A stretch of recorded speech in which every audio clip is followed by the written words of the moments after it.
So today's video is about my top 5 TV series.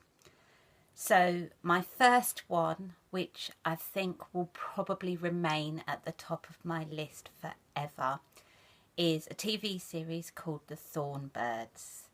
Now, those of you that are my age and older will most definitely remember this. This had Richard Chamberlain in and Rachel Welch. It's a very old TV series about a priest and forbidden love. I think it went on for like 10 or 12 weeks, I think it was quite long. And I remember sitting watching it as a little girl with my mum.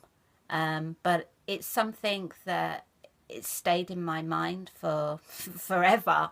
And about 2 years ago, I actually found it online and downloaded it and rewatched it again. And it still had not lost its appeal, I have to say.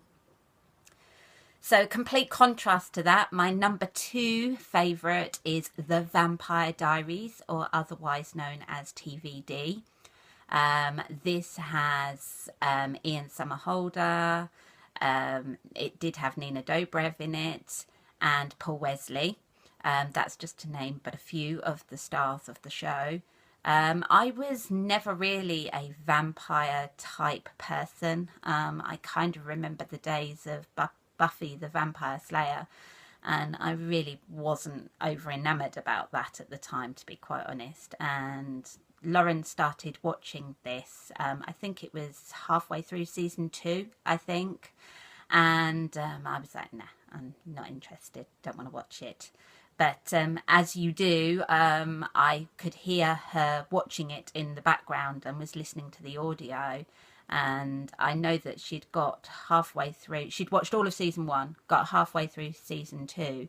And I was like, actually, this sounds quite interesting. Lauren, can we start at the beginning and watch season 1? And ever since then, I have been hooked. Vampires, witches, werewolves, they're all old wives' tales, they're stories.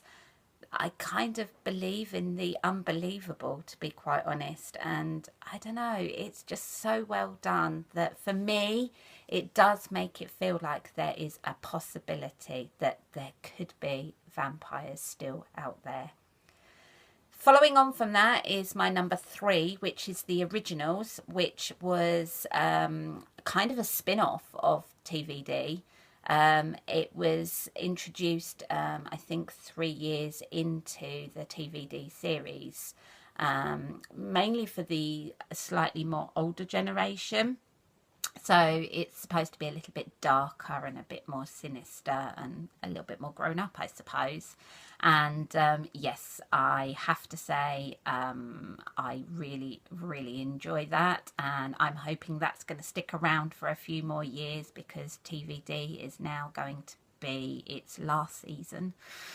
No, don't know what we're going to do afterwards. But yeah, so that's my number 3. My number 4 is The Apprentice. So I think I've mentioned before that I'm incredibly entrepreneurial, very ambitious, very career-minded. But I also love having a go at new ideas and new concepts. And I really enjoy watching The Apprentice. It always makes me feel like that, you know, if they can do it, then why can't I? So, yeah, I like that one. And then my number 5 follows on from my book reviews. Again, it's a very old TV series called Growing Rich, which is kind of centred around a devil in disguise as a chauffeur and a young girl and her school friends. But the storyline really is about morals and I can't even say that word. Characters and their personalities, and yeah, it kind of starts off as doing a deal with the devil. So that has sort of become an all-time favourite. So that is my top 5 TV series. Bye.